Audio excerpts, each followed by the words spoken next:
All around the country, brave left-wingers are finally taking on America's greatest enemy, statues.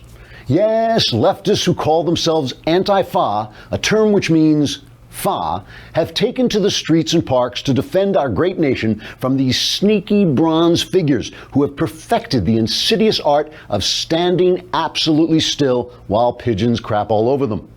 Leftists have focused their attacks on statues that represent the Confederacy in order to bring this country together by revisiting issues that were settled in a sea of American blood over 150 years ago. After all, if these events are allowed to pass into memory, we might forgive some of the bad things people did to one another before we were born and move on into the future, instead of acting like a bunch of primitive tribesmen who keep feuding over the same ancient grievance forever. And no one wants that.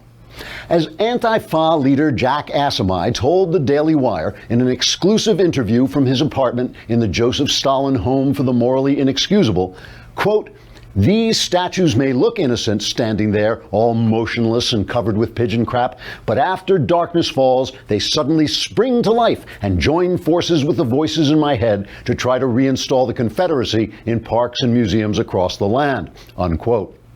We also spoke to anti-fa protester Mimi Screamer as she was busy pulling down a statue of Beauregard T. Cornpone, the famous Confederate private who fought the battle of "Oh my God, them Yankees have burned down my ramshackle farm."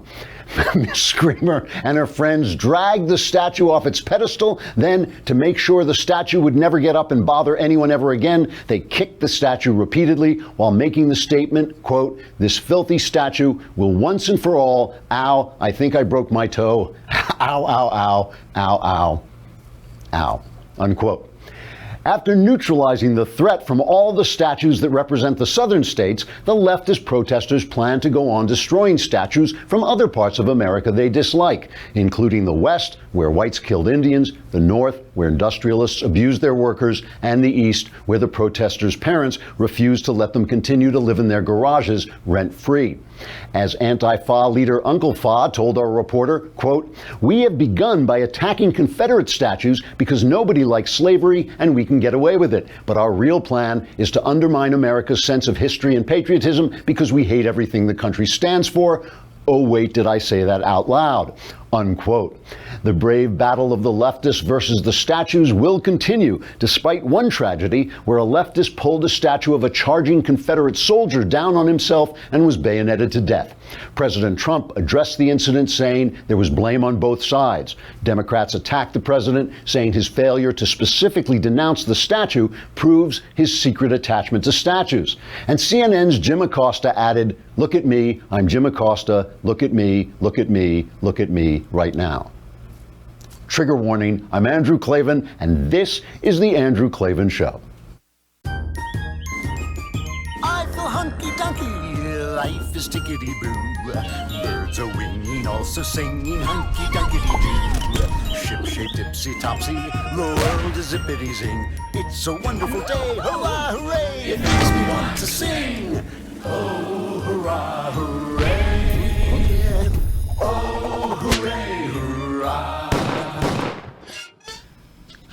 All right, the Klavanless weekend is upon us. I dread to think. Last time only the entire country exploded, so hopefully it won't be that bad this time. We have Jesse Lee Peterson, the Reverend Jesse Lee Peterson, the founder of Bond, is with us. Jesse Lee is a guy I love the guy because I pride myself on saying whatever is on my mind. I pride myself that everybody knows what I think. I never hide but he is the single most courageous person I've ever met. He will just say whatever he thinks, no matter how politically incorrect.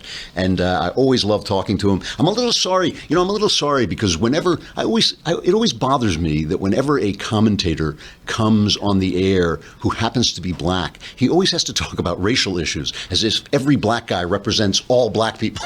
So it's like Jason Riley. He's always got to talk about, Jason Riley. I know he's a really bright guy. He knows about a range of issues. White guys come on, they talk about Russia, they talk about North Korea. Black guys always have to talk about race. But we invited Jesse on weeks ago. In fact, he was bumped because of a scheduling conflict. So he just has to come on and talk about Charlottesville. It's just the luck of the draw. It's like what God decreed, that Jesse has to come on and talk about Charlottesville. But anyway, he's very interesting. He and I had a big debate during the election, during the primaries about Donald Trump. So he's a big Trump supporter, and we'll hear what he has to say. Meanwhile, remember yesterday I was talking, was it yesterday we were doing an ad for Tracker, and I was talking about how I lose things all the time?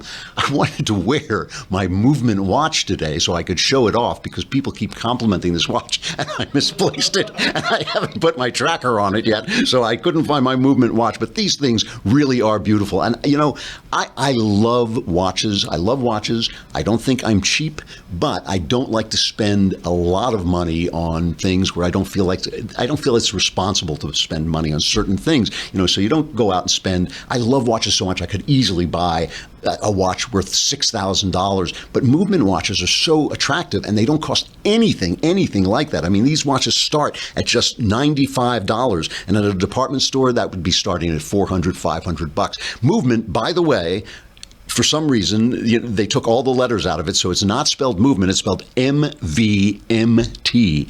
M as in Mary, V as in Victor, MVMT is how you spell Movement. And they figured out by selling online, they were able to cut out the middleman. A retail markup provided the best possible price. Classic design with these kind of modern, very simple, straightforward designs, but very startling. You'll see them. They've sold over 1 million watches in over 160 countries, and you can get 15% off today with free shipping and free returns by going to movement.com/Andrew. That is mvmt.com/Andrew, but you have to put all the letters in Andrew or else it won't work. This watch has a really clean design, and I'm telling you, when I can find it, people really like it. Now is the time to step up your watch game. Go to movement.com/Andrew, mvmt.com/Andrew, and join the movement. Or join the movement, because there's not, okay, never mind. You know, so as we're speaking, I should mention that the Klavanless weekend seems to already have begun in Barcelona. There's been a terrorist attack there, a guy driving a truck, and seems to have killed 2 people, which means I guess the press now has to revert back to withholding judgment on who did the crime and not condemning all the people around him, and saying there's fault on both sides, and saying there's some very good people in the Islamist movement. You know, now the press becomes Donald Trump, and Donald Trump can go back to being Donald Trump. You know, he can go back to without getting it. You know, it occurs to me that the Democrats have a really good gig going on. They have a really good business model.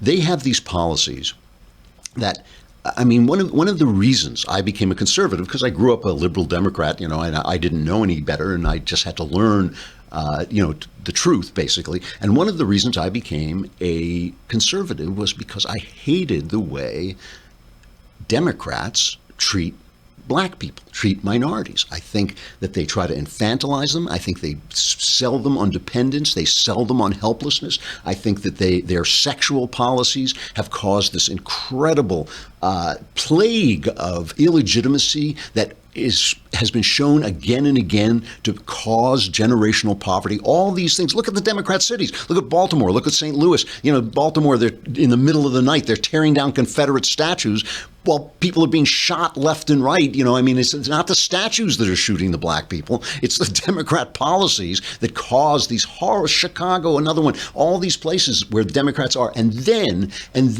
when the black community in that city, in that Democrat city, is so dysfunctional that it has a lot of crime, and the crimes, and so the ordinary Joe, he's not thinking about cause and effect. He just sees, oh, all the criminals are black. A lot of the criminals I see are black, and he says something bigoted. They say, see, all these right-wingers are bigoted. You need more Democrat policies. It's a great business model. It's a great business model, and they have gone on with this thing, this press conference that Donald Trump gave about Charlottesville.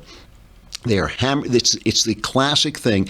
And I said this yesterday, and I will say it again, just so everybody's clear about it. I think Trump bobbled the ball. He bobbled the ball, especially when he said there were good people on both sides. This rally was organized by the Nazi right. It was organized by the Nazi right, and I've been very hard on them, and you guys keep writing to me and saying, but don't they this, and they're not really right-wing, and some of them say this, and it makes sense. Look, they're a bunch of hateful creeps. They're hateful creeps, and they are on our side. They vote for the people that we vote for. They call themselves right-winger. So we don't have to give them any credence whatsoever. We don't have to accept a single word they say, and if ever your heart responds to the hateful garbage coming out of their mouths, just walk away. Walk away. They are wrong from beginning to end. Everything. You know, they talk about Western culture. They talk about the white man building Western culture. They don't know anything about Western culture. Western culture rests on two pillars: Jesus and Socrates, a Jew and a gay guy. All the people they hate are the pillars of what built our society. You know, it's just nonsense. They're just ignorant, hateful people. And this was the mistake Trump made. Just to get that out of the way, the mistake Trump made was saying there are good people on both sides. Nobody looks at a rally being held by Nazis and says, well, I don't agree with, killing all the blacks and Jews, but I don't want that statue to be taken down, so maybe I'll go to the rally. That's not the way it works. People see that and think, I don't think so. I'm not. But this is a classic thing with the press that has now, with Trump, has gotten out of control, is any word that a Republican says that can be misconstrued as racist, they will misconstrue it as racist, tar every Republican with the supposed racism, and just go out of their way to make all Republicans and all GOP people look like the right is always racist, and they do this again and again and again. And here's the thing: Donald Trump said something he shouldn't have said, but at no time did he defend white nationalism or racism. And the New York Times, a former newspaper, that's what they keep saying. I mean, all the business guys are abandoning him. Trump shut down his business advisory councils because the business guys are running for their lives, because this is how the press controls the right. This is how the press turned the Republican Party into a bunch of puling cowards they are, by tarring them with racism, so they're so afraid to open their mouth. And Donald Trump blunders through this stuff. And look, I don't think Donald Trump is a racist at all. I really don't. But he doesn't take care. He doesn't pay attention to this stuff. And so all the Republicans are running, all the business guys are running away. And, and then they use this, the press uses this panic to say, well, everybody is saying you're a bad guy. Everybody's saying that, because they're all running for their lives. And they keep saying this thing that he defended white nationalism. It just is not true. And so today he put it out in a tweet saying they shouldn't tear down the statues, the Confederate statues, which, by the way, they're only, that thing I said in the opening is true. They're only going after the Confederate statues because they can get away with it. It's not about the Confederacy. It really is not. Obviously, we're all opposed to slavery. That's why they're going. But they want he's right. They want the Washington statues. They want the Jefferson statues. These people do not like this country as it was founded. They want to change the founding, rewrite the founding of this country, rewrite what we're about. And that's why they're doing it. So Trump put out on Twitter that he didn't think they should tear down the statues. This is the New York Times, a former newspaper. This is how they headlined it. Under fire for defending racist activist groups. One lie, right? Didn't defend racist activist groups. Never did it. He never did it. He was very clear that the people he was talking about were these peaceful people who wanted to defend the statue, who I don't think were there. I don't believe they were there. And so I think he made a mistake there, but he was not defending racist policies. Under fire for defending racist activist groups, the New York Times lies. President Trump said on Twitter on Thursday that he was sad to see United States history torn apart by the removal of our beautiful statues and monuments, echoing a popular refrain of white supremacist groups that oppose the removal of Confederate monuments. So if you oppose the removal of Confederate monuments, of our history and the things that people put up in their time and, thought were good in their time, if you oppose that, the complete rewriting of history like we were in some Soviet state, you are making common cause. In other words, if you're not a Soviet communist, you're a Nazi. That's basically where the New York Times stands. Because this is the New York Times. this is the New York Times that is selling this idea. Remember, we were joking about it yesterday, that sex was great in the Soviet Union, that they had that article, sex was better for women in the Soviet Union. Sure, they killed tens of millions of people, but the orgasms were just fantastic, So this is the thing that they're selling, and we're supposed to take that seriously. And it leaves the good people in a quandary. We don't want to be tainted with the idea of racism. I think racism is a sin against God. I think it's a sin against the image of God. I don't want to be tainted by it. But, I just don't think that is what Trump was saying. And we have to go to Jim Acosta again, because let's not forget for a minute that Jim Acosta is CNN's White House correspondent. This is the guy that they think is giving fair and equal and balanced coverage to the White House. And this is him reacting to Trump's speech.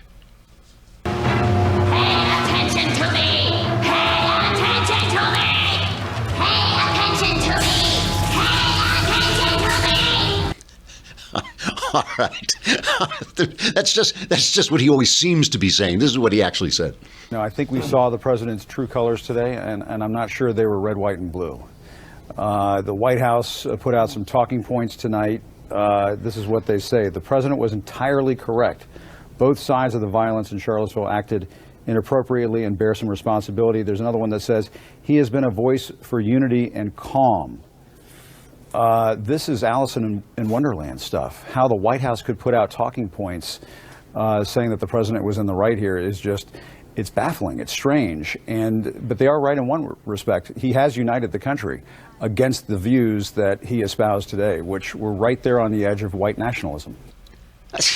I mean, it's just not true. It is just not true. And Jim Acosta is the CNN's White House correspondent. So CNN feels emboldened by the corruption of the media, by the absolute widespread corruption of the media. They feel emboldened to put a White House correspondent who is telling you that if you voted for Donald Trump, you are not red, white, and blue because your guy is right on the edge of white nationalism. Acosta did afterwards put out this statement.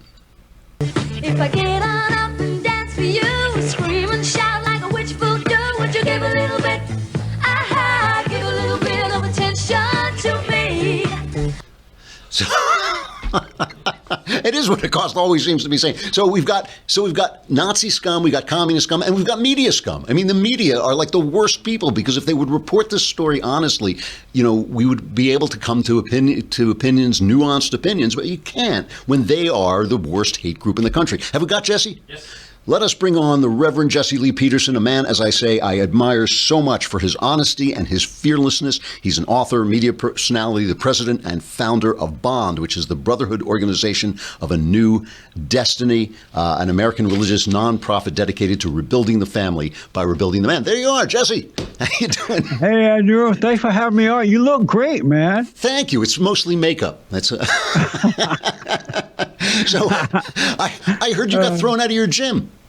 I did. Last Friday, I go to Equinox, and I've been going there for years.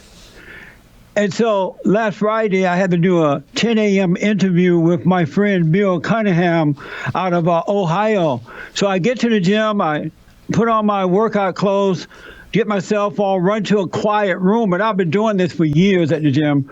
And so I'm on the phone. I can't move because if I do, the call would drop. So this guy, the employee came in, he said to me, "You got to get out of here." And I'm telling him to hold on just for a minute. I'm doing the interview. He's like, "No, you got to go now." And I'm like, "Hold on, man, just hold on."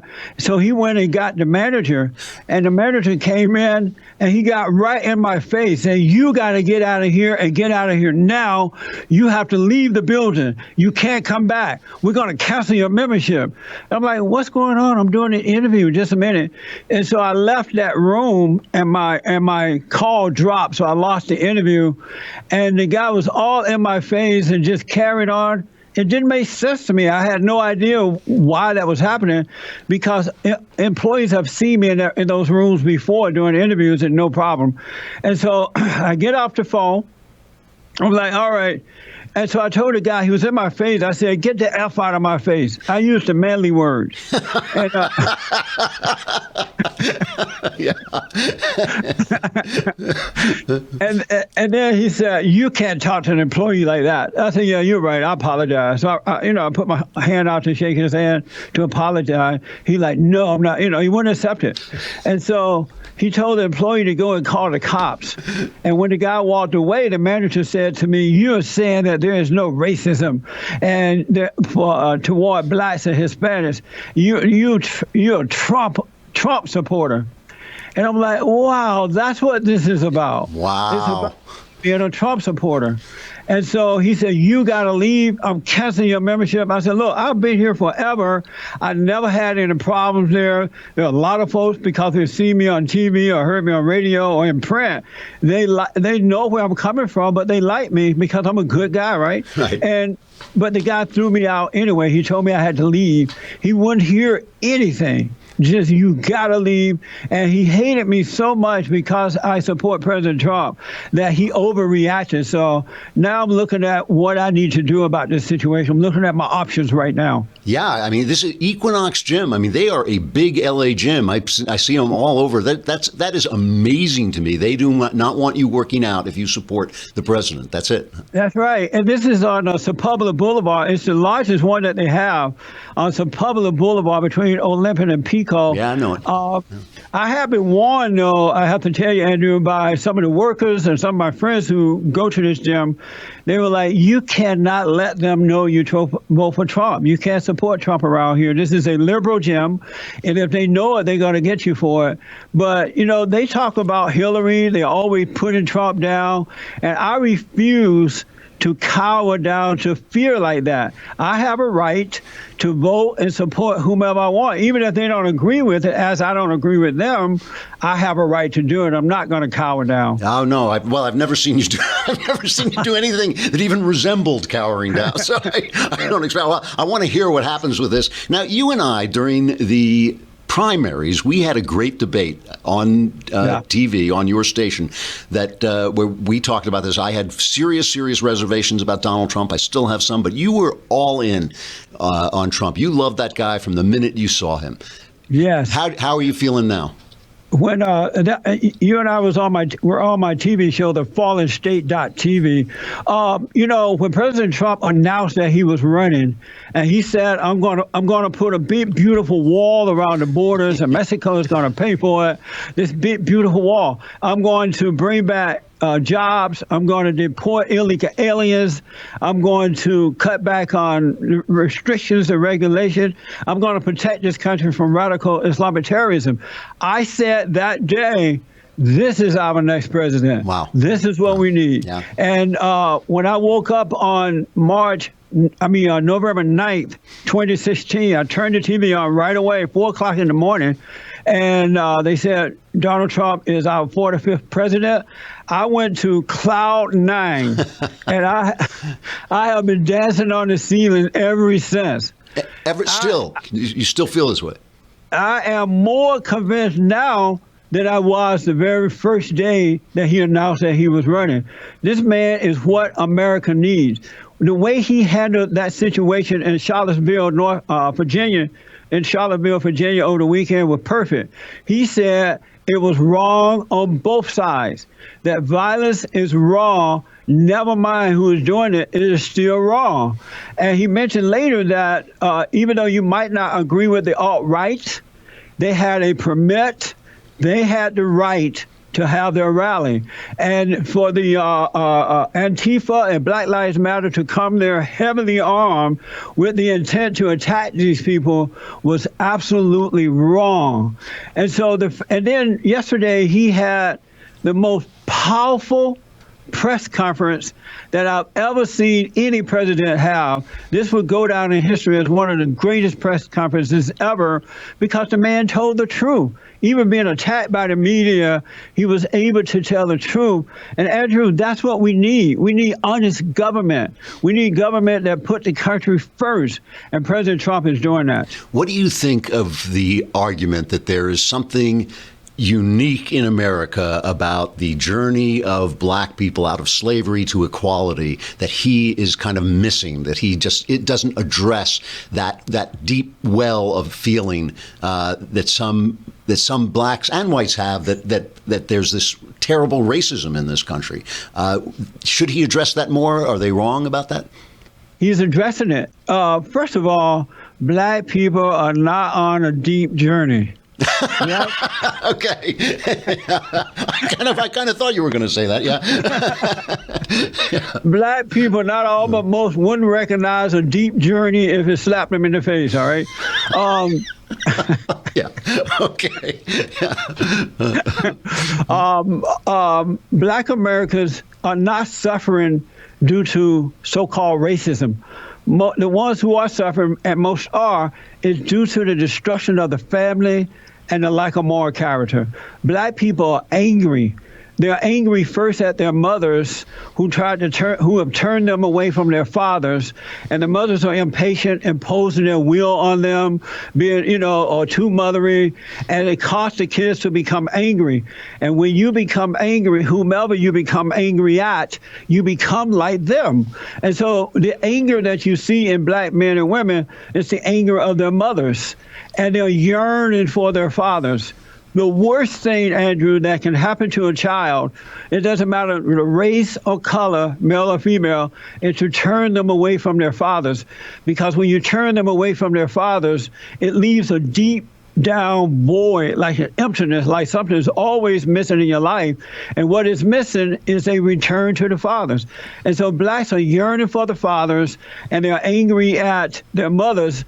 And instead of telling them to forgive their parents because their parents couldn't help themselves, they're told that it's racism or that it's the white man, something else that is not. So blacks are being used in their fallen state of anger for political and personal gain by the far left liberals, the black politicians, and the black preachers. It's not about racism, Andrew. Racism have never existed, and it does not exist today. It's either good or evil, right versus wrong. And when you read my recent book, The Antidote, Healing America from the Poison of Hate, Blame, and Victimhood, I prove that racism does not exist. It's a made-up word in order to divide and conquer. Well, then what about the idea that guys like Steve Bannon and the Breitbart sites and all this, they give quarter to evil when they allow these Nazis and these white supremacists to speak as if they were part of a decent movement. I mean, these guys are evil, aren't they? The Nazis and the white supremacists, they're so full of hate. They hate the Jews, they hate the blacks, they hate everybody. I mean, they're just, there is something terribly wrong with these people. And some people say that Trump, or at least Bannon, have given them some kind of credibility. You don't think so? I don't know about that, because I do know that anyone who has anger in his or her heart is evil, and they cannot be trusted, because anger is the nature of the great deceiver, Lucifer, or Satan, whatever you want to call him, because love is of God, and love is not something that is emotional. It's not something that you can taste and touch. Love is simply not hating. So anyone who has hatred in their hearts are evil, and they can't be trusted. And so, you hear everybody, or most people, pointing out what's going on, what's happening on the right side or with white people, but you don't hear what's happening with black people. For an example, and I'm on Newsmax TV. I don't know if you're aware of that, but I have I have a daily live show on Newsmax TV Monday through Friday. And today I show Louis Farrakhan, when Louis Farrakhan said, I want 10,000 black men to hunt down and kill those who are killing us. I didn't hear anybody say anything about that. Barack Obama didn't repudiate him. The liberal media didn't repudiate him. The right side didn't repudiate him. But had a white man said it, it would have been all over the news. It would have been everywhere. And then you had Black Lives Matter saying, what do we want? Dead cops. When do we want it now?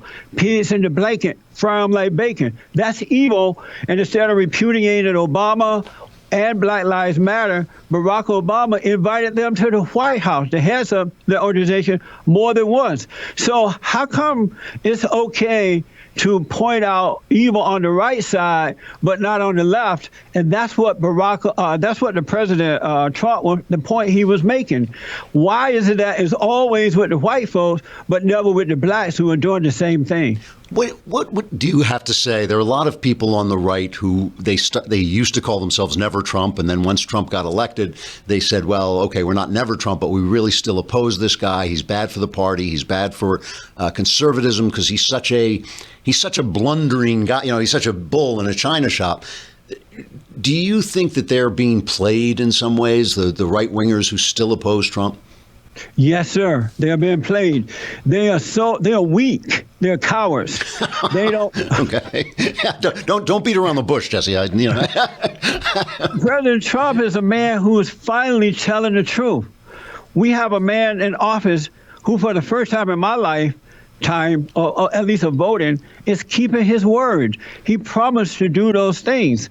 And in spite of the opposition that is coming after him, he's bringing jobs back. People are now working and making more money. The radical Islamic terrorists on the run. He's cut back on restriction and regulation. We have a conservative judge on the bench now in the U.S. Supreme Court. He's doing what he said he was going to do, but what it is, America is accustomed to a weak father. You know, I remember a long time ago, with my stepfather, my mother married my stepfather before I was born because it was an embarrassment to have children out of wedlock. And so, and my stepfather was a decent man. But one time my sister and I had a fight. We were little kids, but we had a fight, my older sister, which was his daughter.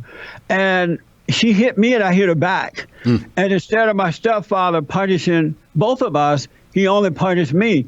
And as a kid, I knew that was wrong. And so I went and told my mother, and she took his side because she was too weak to stand up and tell the truth. And that's what we have today. America is not accustomed to seeing a strong, white, conservative, Christian man with power stand up and deal with evil in the way that they're dealing with it, because America is so weak now. They can't handle the truth. And that's what's happening with President Trump right now. Jesse Lee Peterson, I always love talking to you. You're a breath of fresh air every time. It's always great to see you. I hope you'll come back and we'll talk about it more again. Anytime. May I give out my website? Yes, please do. I'm sorry. Go ahead. Tell people where to find you.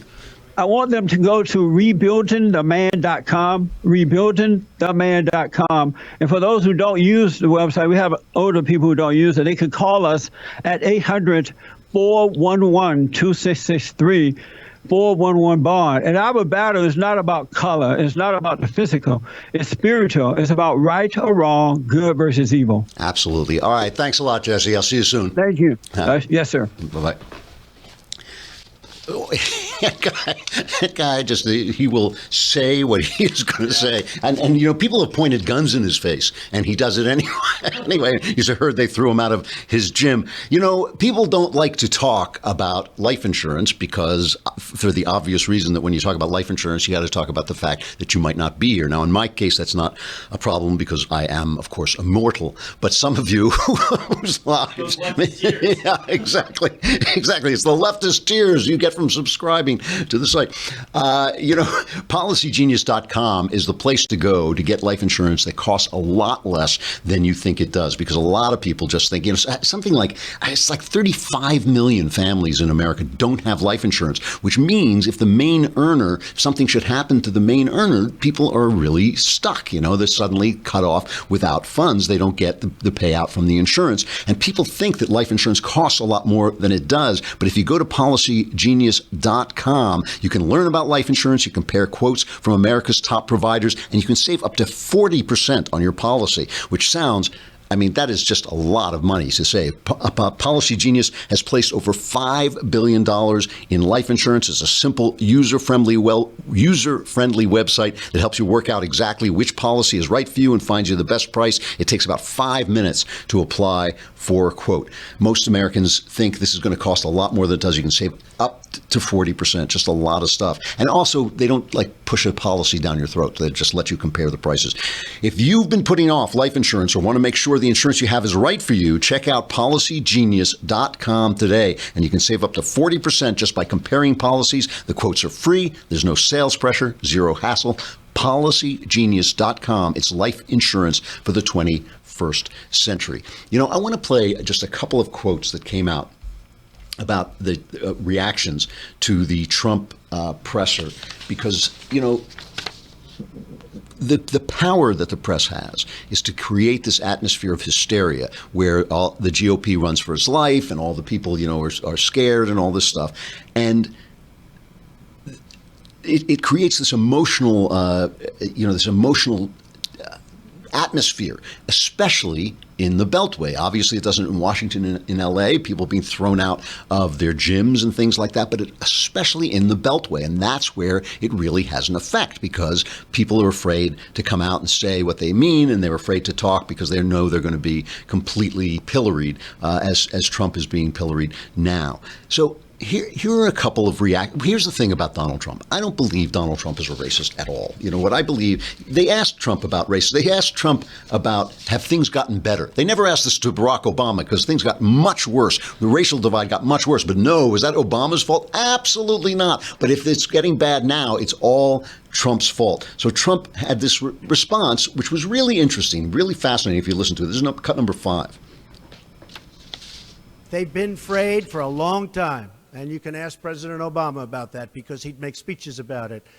But I believe that the fact that I brought in, it will be soon, millions of jobs. You see where companies are moving back into our country. I think that's going to have a tremendous positive impact on race relations. We have companies coming back into our country. We have 2 car companies that just announced. We have Foxconn in Wisconsin just announced. We have many companies, I say, pouring back into the country. I think that's going to have a huge positive impact on race relations. You know why? It's jobs. What people want now, they want jobs. They want great jobs with good pay. And when they have that, you watch how race relations will be. And I'll tell you, we're spending a lot of money on the inner cities. We're fixing the inner cities. We're doing far more than anybody's done with respect to the inner cities. It's a priority for me, and it's very important. That's a classic Donald Trump response. I've said this again and again. Trump's daydream for himself is that you will love him because he fixes stuff. That's how he sees himself. And he doesn't see, you know, it's funny, some of Trump's strengths are also his weaknesses. Remember when the Marine's hat blew off and Trump chased it down? And I said that's actually a kind of a nice thing about Donald Trump, is he doesn't really picture himself as being like, oh, the president above anybody else. If the Marine's hat blows off, he'll go and fetch the Marine's hat. But at the same time, the bad side of that is he doesn't see himself as a moral leader. He doesn't understand that sometimes these things need to be addressed in a spiritual way. He thinks, oh, well, everybody will have a good job, and then they'll stop, you know, worrying about the racism thing. And there's a lot of truth to that. But at the same time, there are these moments when something like Charlottesville happens that you need to address in a moral way. You know how one way you know that he's not a racist? Here is one of the Nazis who was down in Charlottesville talking about him and saying, I'm a violent guy, I'm a racist guy, and I have one problem with Donald Trump. Here he is. I'm carrying a pistol. I go to the gym all the time. I'm trying to make myself more capable of violence. I'm here to spread ideas, talk, in the hopes that somebody more capable will come along and do that. Somebody like Donald Trump, who does not give his daughter to a Jew. So Donald Trump, but like more racist. A lot more racist than Donald Trump. He's just guy's not racist, gives his daughter to a Jew. And by the way, that's the face of these guys. You know, they're not making subtle points. They're racist. And like, so he doesn't like Trump because he's racist. All right. But yesterday, Gianno Caldwell, who is a black Republican guy, went on Fox and Friends to talk about the statue issue and should they tear down this statue and that statue. And it was this very emotional moment. And I want to play it because the guy he's one of us. He's a Republican conservative guy. And this is the way he felt after that press conference. They're good people on both sides of this debate. We talk about keeping these statues up. People that I've talked to say this is about history. How do we move forward? How do we learn from those mistakes if we just tear everything down? You know, I come today with a very heavy heart Last night I couldn't sleep at all because President Trump, our president, has literally betrayed the conscience of our country, the very moral fabric in which we've made progress when it comes to race relations in America.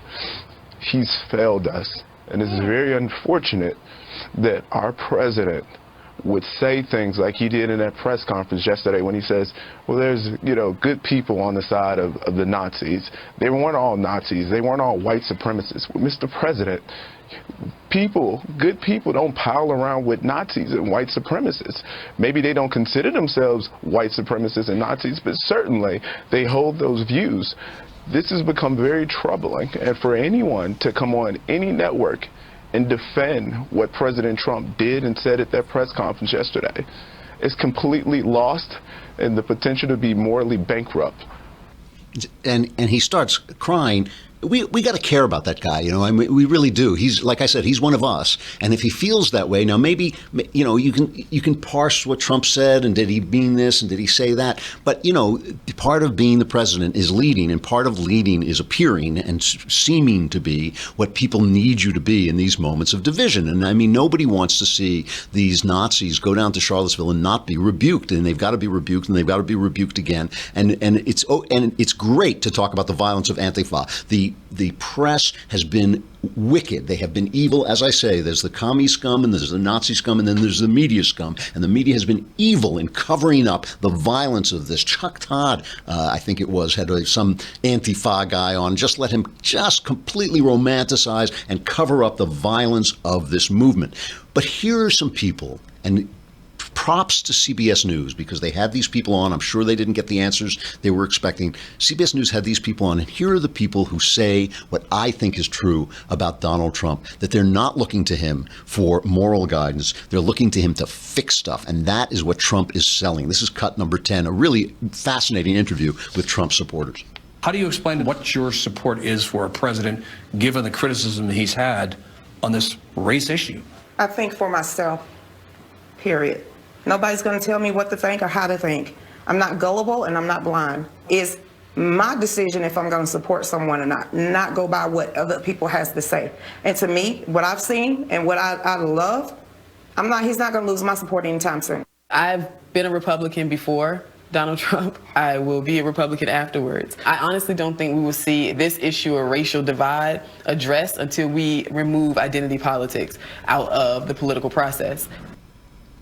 I love this country. I love these people. These people like this just see so clearly, and they just are basically dealing with Trump as Trump. They're not looking to him for moral guidance. They're looking to him to fix stuff. We'll see if he can. Some of the stuff he's done so far has been really good. Some of the stuff in the way he's dealt with the legislature, not as good. But I really do. I think, as I've said all week, I think he bobbled the ball. I think we on the right have to have a care about these people. These guys, like I said, are trying to be in our house. They're trying to steal our name. They're trying to steal our designation. And the press is helping them because the press is wicked and corrupt. But we have to also stand up.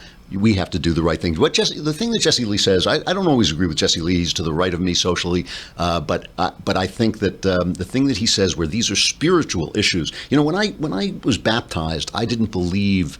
It was now 13 years ago, long time. When I was baptized, I didn't believe in the devil. The resurrection was just about as much supernatural stuff as I could handle. I'm a very basic, down-to-earth person.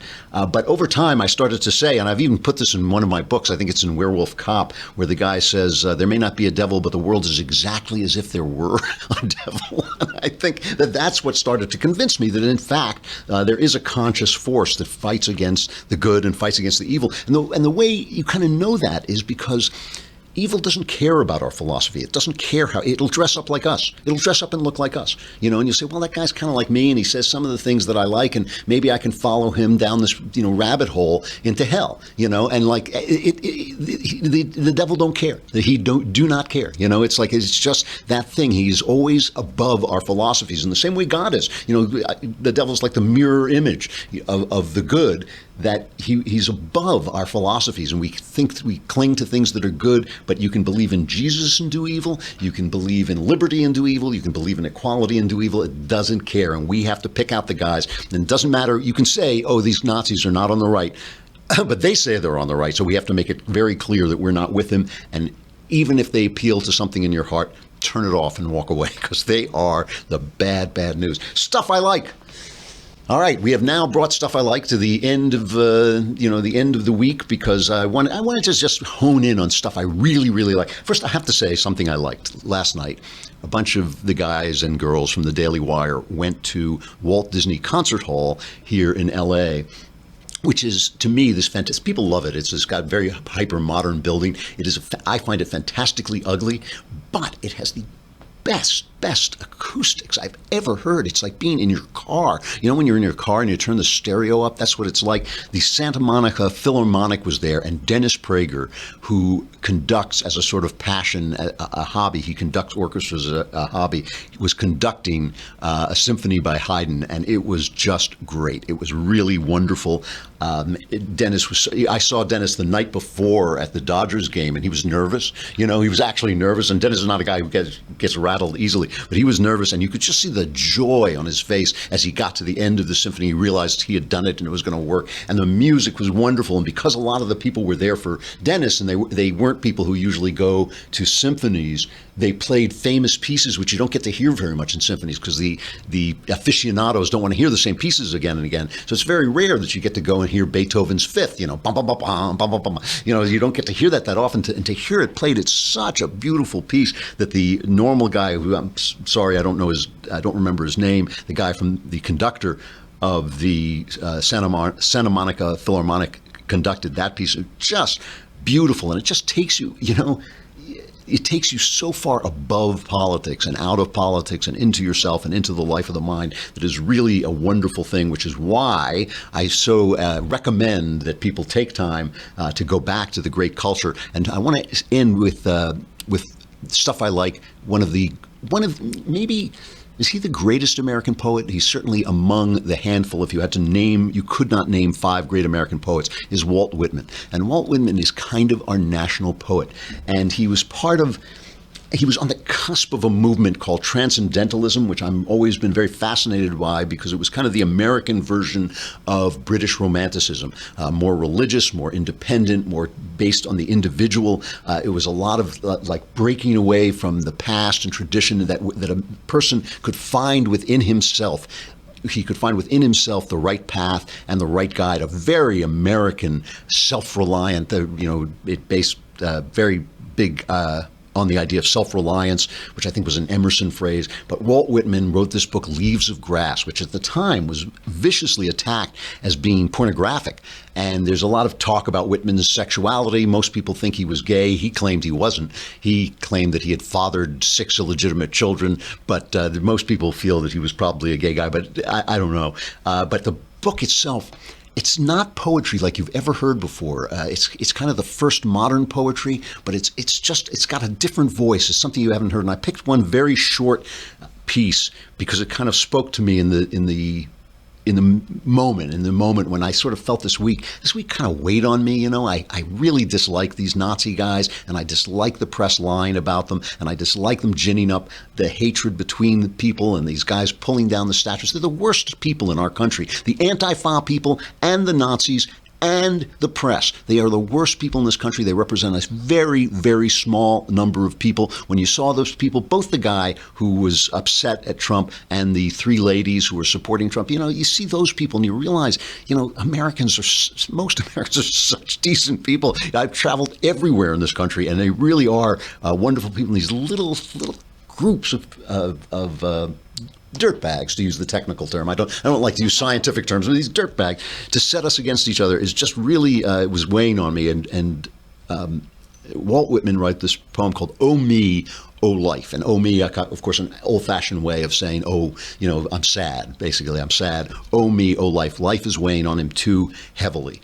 And he writes, "Oh me, oh life. Of the questions of these recurring, these deep questions that we have that keep coming back to us, of the endless trains of the faithless, of cities filled with the foolish, of myself forever reproaching myself for who is more foolish than I and who is more faithless, of eyes that vainly crave the light of the objects mean, of the struggle ever renewed, of the poor results of all, of the plodding and sordid crowds I see around me, of the empty and useless years of the rest, with the rest me intertwined. The question, O me, O sad, recurring, the question is, what good amid these, O me, O life? And then he answers the question. He just has the word answer. The question is, the answer to what good is all this is that you are here, that life exists and identity, that the powerful play goes on and you may contribute a verse. And you may. And you may, and we all may, if we follow what's right and what's good. I'm Andrew Klavan. This is the Andrew Klavan Show. The Klavanless weekend begins. Survivors will gather here on Monday, and we'll go out to the brilliant, always brilliant music of Louis Armstrong and Bing Crosby.